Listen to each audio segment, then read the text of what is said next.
धनाजी सरदार पर टूटा मल्हार राव होलकर का कहर। नमस्कार दोस्तों, स्वागत है आपका आपके अपने चैनल हंग्री स्पिरिट्स में।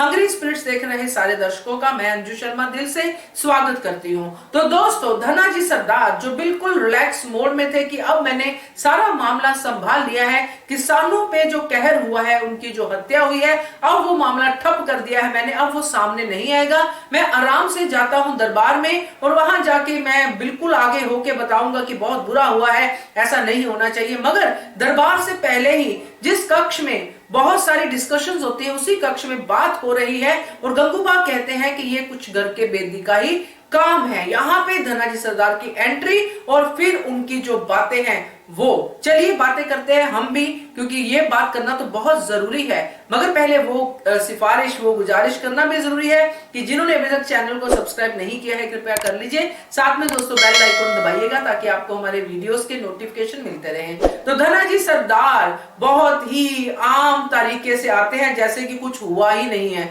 मैं तो खुद हैरान हो गई देख के उनको कि ये तो ऐसे टहलते हुए आ रहे हैं कि जैसे तो इनके ऊपर कोई मुसीबत ही नहीं है, जबकि वो तीन लोग जो बैठे हैं वो इस पे चर्चा कर रहे हैं कि हत्यारे गए तो गए कहां। मल्हार सरकार परेशान है कि हमारे ही मालवा में इतनी बड़ी घटना हो जाती है और अन्नदाताओं के साथ घटना होती है, उनकी हत्या होती है और यहाँ पे एक सुराग तक नहीं मिला। कोई भी जानता नहीं है कि वो लोग कौन थे, यहां तक कि धनाजी सरदार भी नहीं जानते हैं। मगर धनाजी सरदार वहां पे जिस तरह से पेश आते हैं वो मल्हार सरकार को बिल्कुल भी पसंद नहीं आता है, क्योंकि वो अल्टीमेटली ये कहना चाहते हैं कि हत्यारे तो भाग गए होंगे, उनको तो पता चल गया होगा, क्योंकि ये बात तो सारी दुनिया को पता चल गई है कि ऐसे करके किसानों की हत्या हुई है, तो वो कहां टिकेंगे, वो तो भाग गए होंगे। अब यहीं पे वो फंस गए, यहीं पे उन्होंने जो कह दिया वो उनके लिए बहुत बड़ी मुसीबत बन गई, क्योंकि मल्हार सरकार पहले से ही भरे पड़े हैं इस हत्याकांड को लेके। उनको पहले से ही ये बर्दाश्त नहीं हो रहा है कि उनके राज में इतना बड़ा जो है दुखदाई कांड हुआ है और वो कुछ नहीं कर पा रहे हैं। उसके ऊपर जो इसके लिए रिस्पॉन्सिबल है, जिसके कार्य क्षेत्र में ये बात हुई है, वो वहां पे खड़े होकर उन्हीं हत्यारों की तारीफ कर रहे हैं कि देखो जी वो तो भाग गए। और यहां पे ही वो ट्रिगर जो होता है मल्हार सरकार का होता है और वो खड़े हो जाते हैं और फिर वो जाके धनाजी सरदार पे भड़कते हैं बहुत बुरी तरह से। और इसी चीज का हम वेट कर रहे थे। बहुत बार ऐसा हुआ है कि धनाजी सरदार के ऊपर उनको भड़कना चाहिए था मगर वो भड़के नहीं। मगर इस बार वो सबर का बाग टूटा और उन्होंने जाके धनाजी सरदार को ही पकड़ा।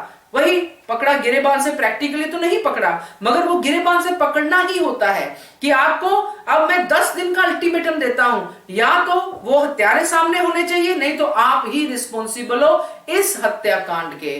तो ये सुनते ही धनाजी सरदार की हवाइयां उड़ गई, क्योंकि ये उन्होंने सोचा भी नहीं था कि ये मल्हार सरकार मुझे बोल देंगे, क्योंकि वो तो पूरी तरह से सेट हो गए थे कि अब तो सब मामला सेट है, पहले की तरह रफा दफा हो जाएगा, 2 दिन चर्चा होगी, बाद में आराम से बैठेंगे, अगला षड्यंत्र रचेंगे। मगर यहां पे मल्हार सरकार ने बाजी पूरी तरह से पलट दी और धनाजी सरदार के ऊपर ही ये जो है हत्याकांड का जो है दोष लगा दिया कि आपको या तो हत्यारा देना है या फिर खुद इस हत्याकांड की जिम्मेदारी लो। मैं तो इसी चीज का इंतजार कर रही थी दोस्तों, और ये जब चीज हुई तो मुझे सच में लगा कि अब हमें मल्हार सरकार का वो रूप देखने को मिलेगा जिस रूप को देखने के लिए हम बहुत देर से कमेंट्स में भी, मैं भी, सब आप सब हम लोग चर्चा करते रहते कि ये ऐसा क्यों किया, ऐसा बोलना चाहिए था, वैसा बोलना चाहिए था। अब वो बोलना शुरू हो गए हैं, अब इनकी खैर नहीं है। क्या कहते हो आप? कमेंट करके बताइए। देखते रहिए channel hungry spirits. Thank you so much. Subscribe to our channel by clicking the subscribe button. Click the bell button and enjoy the latest uploads from our channel.